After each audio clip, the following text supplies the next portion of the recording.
You're thinking this is going to be a sad video, but that's not true. There is nothing sad about being a survivor. There is nothing sad about sharing tools that got us through an amazing time in our life. I'm the problem. You're the problem. Is that true?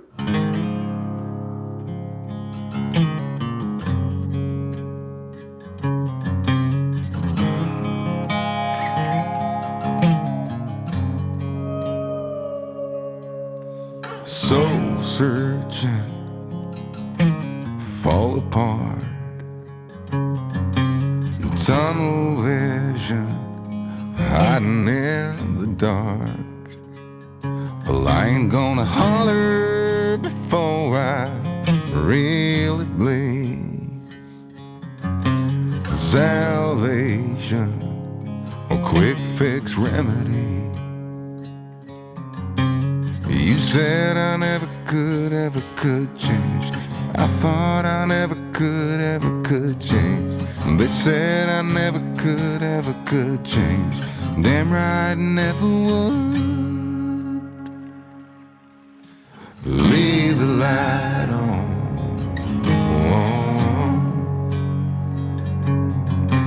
Leave the light on.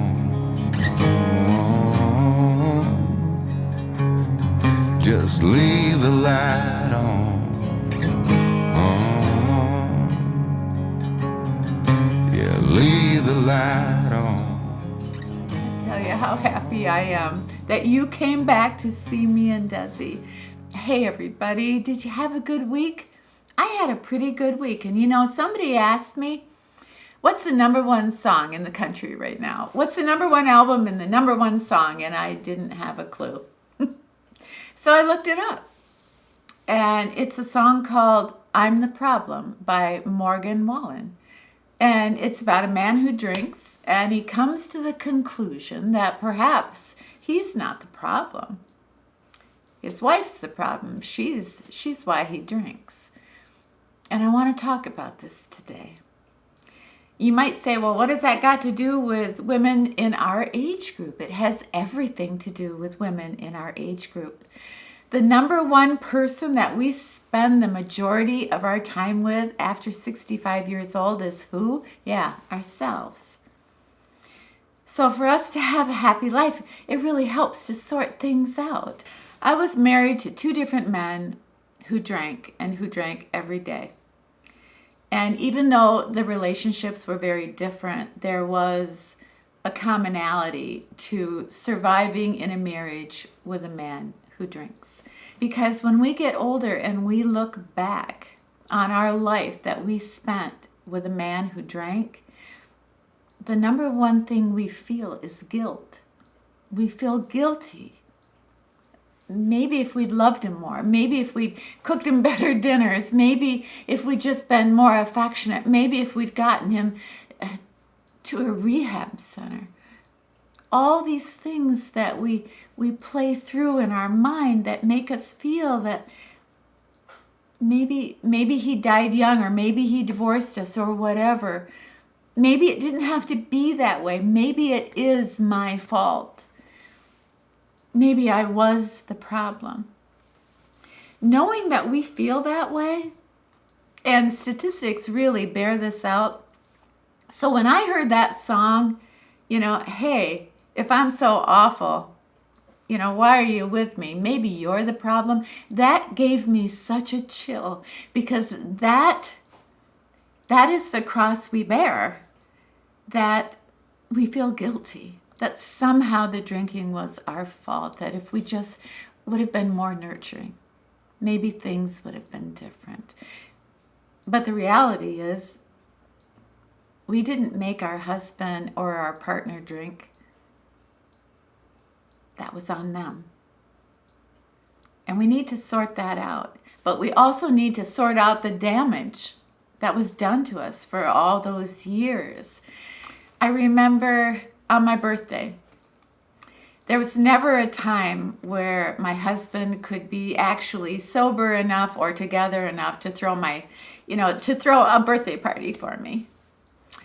And as the marriages progressed, usually what I would get is a crumpled up $100 bill.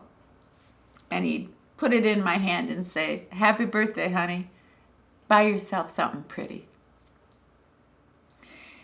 And you know what happens when you live with someone that you love and they love you, but you are never the center of attention? Because that would take too much time away from the life they enjoy of drinking and being with friends that also like to drink. That, they can't be away from that too long. So you learn to never be the center of attention. And then what happens then? What happens to your self-worth? So when we look back, we can lionize our marriages or our relationships all we want. We can lionize them and say how wonderful our marriages were. But there are scars that we carry if we're really honest. And some of those scars go so deep. And one of them is we just didn't feel we were worthy of being the center of attention, ever.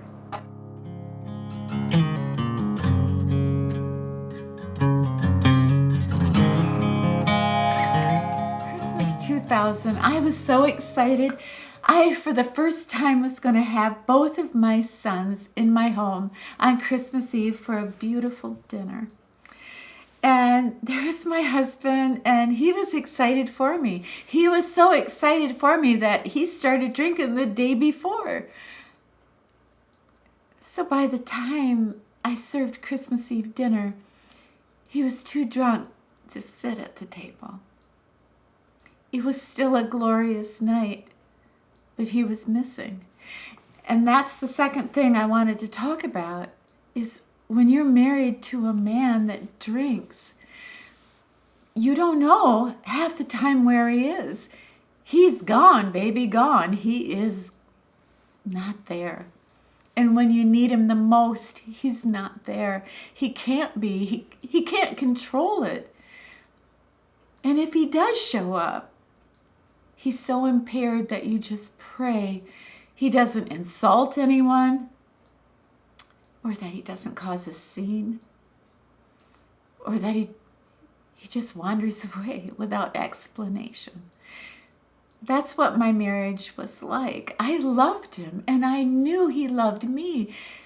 But the anxiety that caused of feeling like, okay, well, he may not be there, so I'll step up and I'll try to fill in for him. What did that do? What did that do to us? It made us fill up with anxiety. It made us feel like everything is on our shoulders. Do you think that goes away because they die? Or because you get a divorce? Those feelings stay with us unless we can kind of work through it, acknowledge it, and hit it head on. You say your vows and you commit to each other, and till death do us part, and suddenly you're married, but you really don't have a partner.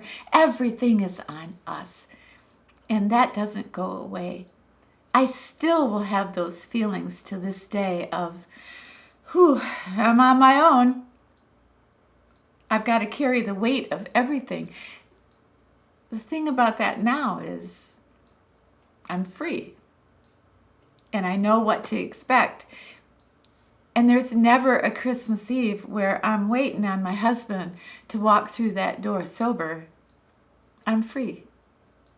I'm free of that. I really did love my husband so much. And I saw him deteriorate. Like at first, when we got married, we were quite well off. We owned many properties. We had thousands and thousands of dollars in the bank. We were happy. We were on cloud nine. I knew he drank, but I would tell myself, well, with some love and attention, he's going to give that up, right? He'll give that up. He's going to be just fine because we're going to have a happy ending. Well, no, we didn't have a happy ending because every year he drank more than the year before. And every year his health suffered. the finances. What seemed so secure became terrifying. $4,000-$5,000 a week going out of the bank account. For what? I don't know. My husband bought a brand new Jeep twice in 6 months, and the last one he didn't even remember buying. What's happening with the money? Where is it going? I felt like I was on a sinking ship. It was the Titanic. And the worse it got, the more I would reach out to friends and family, the more they would pull back. They saw what was happening. They had their own problems in their own life. They didn't want to get involved. I was on my own. And what does that do? When a woman feels financially stuck, emotionally deprived, what happens to her? She can't control anything anymore. Everything is out of control. Except maybe a few things that maybe she can control. A few things that she can sneak into her life. Things that maybe would just give her a few hours of relief. Maybe affairs. Maybe gambling. Maybe compulsive shopping. Maybe anything to keep those crippling anxiety attacks from consuming her. I'm not saying that these are right things, because they're not. They're just explanations of when a woman is under the gun day after day, loving a man that loves her and seeing him deteriorate to the point where he's dragging both of them down. What does she do? What did you do? What did I do? Most of the time, I spent my time decorating my house. And as the years went on, Bill would buy me a bigger and better house. The less he could give me emotionally, the more he gave me financially. And that's what I did all day. New furniture, new plants, new artwork. All these wonderful things that would keep me busy and not make me think about this man that I love so much that is never there. And maybe I should go through the money before he does. Crazy thinking. Absolutely a frantic life. How I got through it, I don't know. I don't know. You cry for help, but no one hears you, not a soul. And no matter what you do, no matter how hard you try, sometimes no amount of effort can prevent you from losing the people you wish to keep.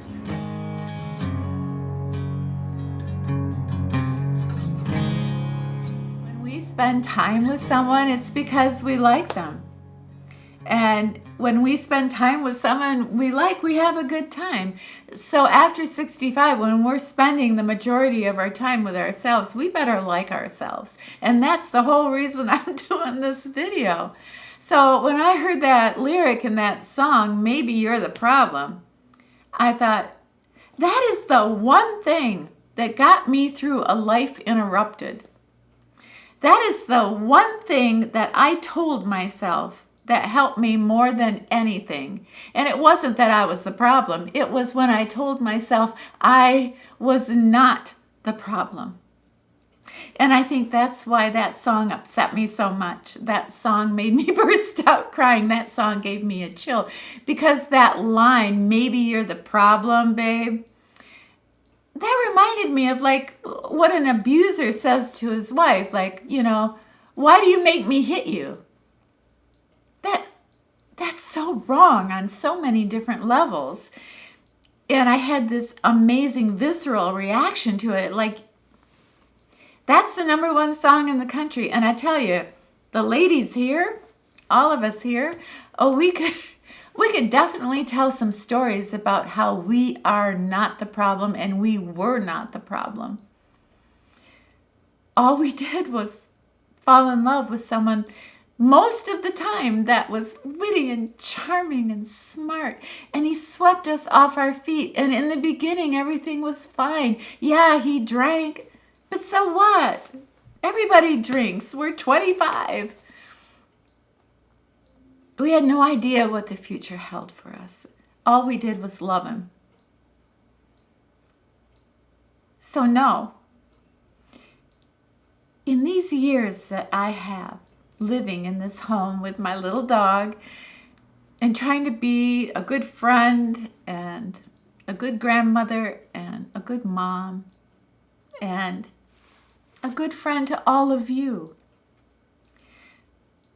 I have a lot of time on my hands sometimes to think about what I've been through, and I need to sort things out. I don't need to dwell on the past, but I did need to sort things out. I was crying every single day when my husband died.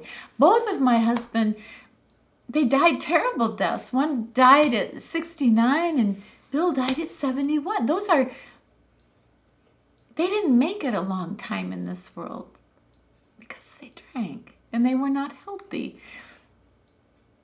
And they were under so much stress from the life that they were leading. At the very end, my husband, Bill, at the very end, he was in the hospital. He was in a nursing home. He was so ill. And the doctor came in and he said to the doctor, "I want to introduce you to my wife here." Well, she's really my ex-wife. She's a beautiful soul. And I never appreciated her when we were married. And I'm so sorry. I want you to meet her. He knew. He knew.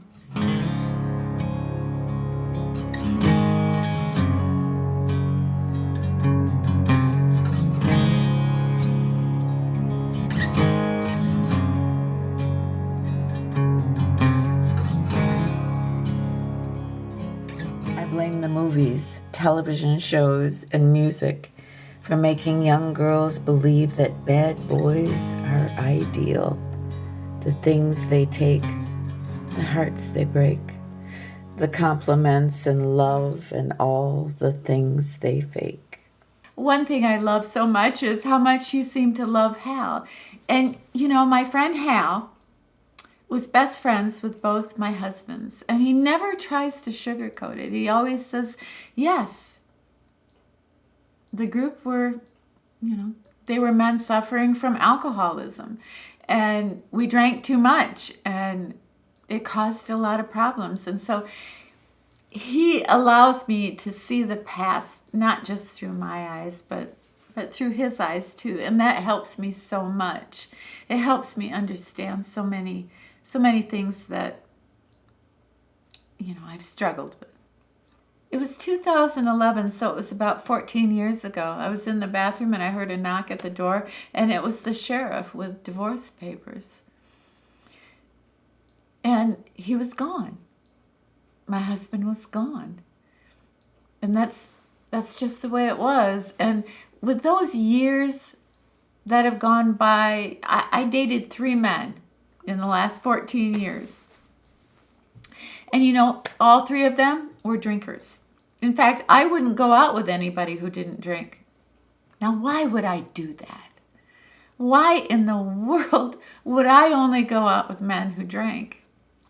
And I had to do some real soul searching there. And I came to the conclusion that, I felt so bad about myself. I felt I was so flawed that, if they drank, they had that flaw.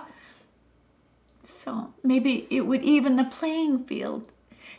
Because years and years and years of feeling like you're nothing, overnight you don't feel like you're something. I knew I had a lot of work to do.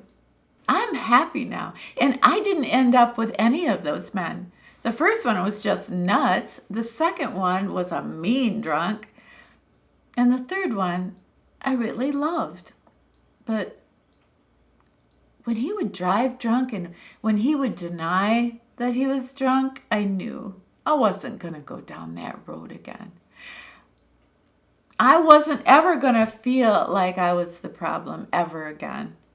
Every day is a brand new day where I totally feel that I matter and that I deserve to be the center of attention sometimes, but more importantly, that I'm a whole person that now can give to others the way that I should have. But I couldn't because I was so worried about my husband. So I got myself free. But it didn't just last for a little bit. It lasted a lifetime. And that's what I want for you. If you're in that situation right now, I just want you to know that you can make it and you can heal.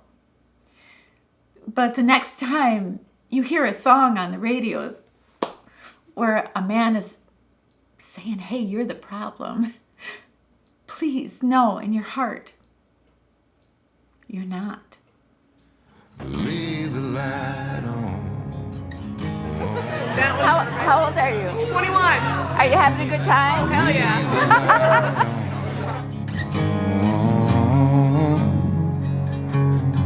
Just leave the light on. Yeah, leave the light on.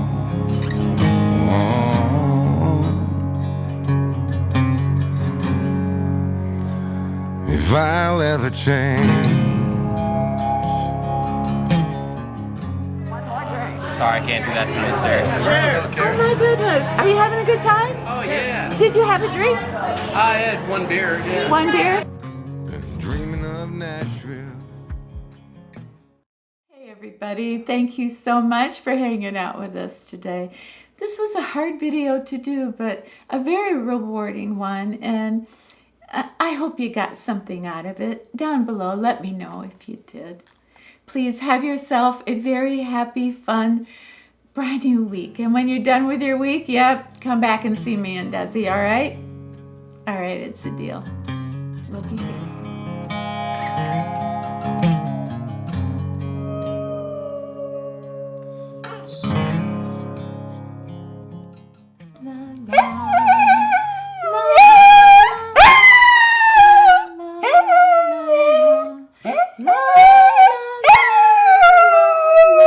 Desi, I'm not even singing a song. What's up with that? I don't get it. Somewhere over the rain.